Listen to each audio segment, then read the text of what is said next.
زما نازنینو ملګریو د کوچنیو وایګل ته ستړي مشئ. تاسې څه هڅ وهئ چې نن مې درته یوه کیسه او که ترانه راوړې؟ هو ډېر ښه، آفرین. نن مې یوه په زړه پورې کیسهګۍ درته انتخاب کړې او د کیسې نوم دی ورانکارې پیشونګورې. نو زما ملګریو تاسې راته په کراره غوږ شئ. کوچنۍ چوغکه له ونې څخه پر ځمکه کېناسته. پیشونګورې ورته وکتل. چوغکې ورو ورو په ځمکه دانې لټولې او یوه یې ټولوله. ناڅاپه پیشونګورې ورباندې ټوپ وهل، خو چوغکه والوته. پیشونګورې ډېر زړور او خوشحاله شو. پیشونګورې د چوغکې له ویرولو د غرور احساس وکړ. لږ وړاندې یو باوره پر ګلونو ګرځېده.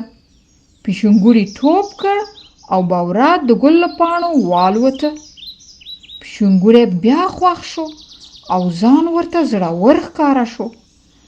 پورته په دیوال کې د مچیو ځاله وه. پیشونګورې ته مچۍ کوچنۍ ښکاره شوې. ورو ورو په دیوال وخوت. د دیوال په چاودو کې د مچیو ځاله وه. مچۍ یوه الوته او بیرته خپلې ځالې ته راتلې. ورانکارې پیشونګورې ځالې ته لاس دننه کړ. مچۍ ټولې راوالوتلې. مچیو بنګس جوړ کړ. پیشونګورې مغرور او خوشحاله شو.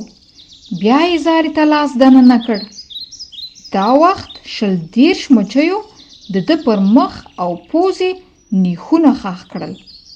ورانکارې پیشونګورې چغې کړې او یوه شیبه کې سوی او درد احساس کړ. د دیوال له سره یې بیرته ټوپ کړ او وتښتېد. مازیګر مچیو بیرته خپله ځاله جوړوله. د پیشونګورې مخ او پوزه وپړسېدل. سترګې پټې شوې. چې ماښام نږدې کېده د پیشونګورې درد کم شو، خو د سترګو پړسوب یې و. د شپې خوب کې ولیدل چې غټ پیشو ورته نصیحت کاوه. د کوچنیو او بې آزاره مخلوقاتو ځورول بد کار دی.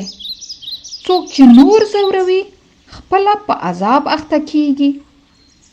نو زما ملګریو تاسو واورېدل چې د یو چا ځورول سم کار نه دی، او زه پوهیږم چې تاسې څوک نه په عذابوئ. ځکه خو په راتلونکې اونۍ کې درته د یوې نوې کیسې سره راځم، او تر هغې مو په مخه ښه شه.